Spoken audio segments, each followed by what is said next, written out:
এর পরবর্তীতে আমাদের নজর থাকছে ওয়েদার সেগমেন্টে।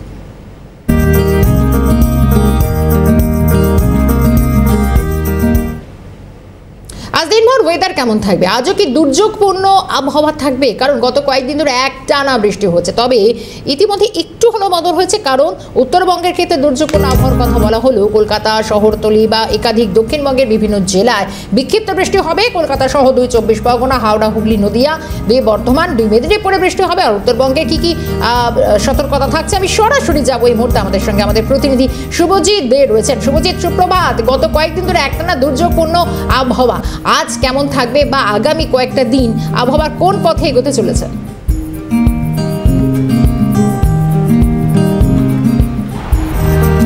শর্মিষ্ঠা, তোমাকে সবার আগে জানাই সুপ্রভাত, একই সঙ্গে সিএনএর দর্শকদেরকেও জানাই সুপ্রভাত। এই মুহূর্তে শর্মিষ্ঠা, যেটা আলিপুর হাওয়া অফিস জানাচ্ছে যে দক্ষিণবঙ্গের ক্ষেত্রে কিন্তু ভারী বৃষ্টিপাতের সম্ভাবনা নেই।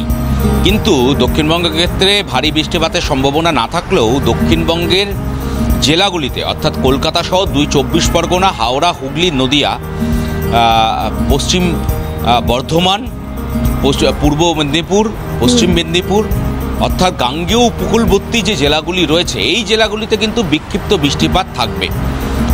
একদিকে কলকাতা সহ বাকি দক্ষিণবঙ্গের জেলাগুলিতে যেরকম বিক্ষিপ্ত হয় বৃষ্টিপাত হবে, কিন্তু উত্তরবঙ্গের ক্ষেত্রে ইতিমধ্যে আলিপুর হাওয়া অফিসের তরফে হলুদ সতর্কবার্তা জারি করা হয়েছে। তার কারণ আগামী 24 ঘন্টা ভারী থেকে অতি ভারী বৃষ্টির সম্ভাবনা রয়েছে আলিপুরদুয়ার, কোচবিহার, জলপাইগুড়ি, কালিম্পং এবং দার্জিলিং, এই 5 জেলা অর্থাৎ উত্তরবঙ্গের যে 5 জেলা রয়েছে সেই 5 জেলাতে ভারী বৃষ্টিপাতের সম্ভাবনা থাকছে।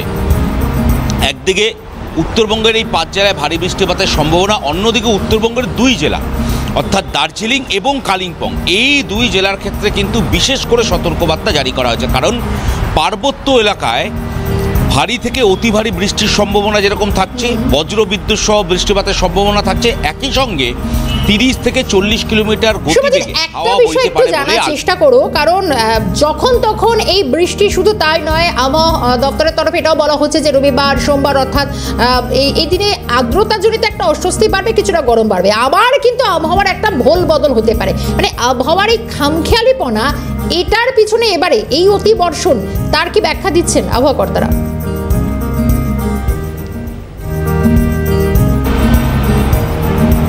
দেখো, একদিকে আর্দ্রতাজনিত কারণে অস্বস্তি তো থাকবেই।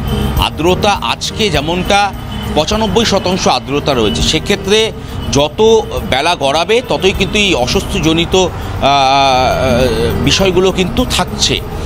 কারণ আর্দ্রতা বিপুল পরিমাণে বৃদ্ধি পেয়েছে। সেই জায়গা থেকে দক্ষিণবঙ্গের ক্ষেত্রে যেরকম একদিকে এরকম আর্দ্রতাজনিত অস্বস্তি থাকবে, কিন্তু উত্তরবঙ্গের ক্ষেত্রে কিন্তু তাপমাত্রা নিম্নমুখী। উত্তরবঙ্গের পার্বত্য এলাকাগুলিতে তাপমাত্রা নেমে 20 ডিগ্রি সেলসিয়াসের কাছাকাছি পৌঁছে যেতে পারে এবং সর্বোচ্চ 26 ডিগ্রি সেলসিয়াসের কাছে থাকতে পারে। আবার দক্ষিণবঙ্গের ক্ষেত্রে সর্বোচ্চ তাপমাত্রা 32 ডিগ্রির আশেপাশে ঘোরাফেরা করবে। নজর থাকবে, কারণ একদিকে উত্তরবঙ্গেও দুর্যোগপূর্ণ আবহাওয়া, আর দক্ষিণবঙ্গে আপাতভাবে কিছুটা আর্দ্রতাজনিত অস্বস্তি, আর মাঝে মধ্যে হালকা থেকে মাঝারি বিক্ষিপ্ত বৃষ্টি হবে। আবহাওয়ার বারবার ভোল বদল, নজর থাকবে সেদিকেও। ধন্যবাদ জানাবো। সঙ্গে ছিলেন শুভজিৎ দে।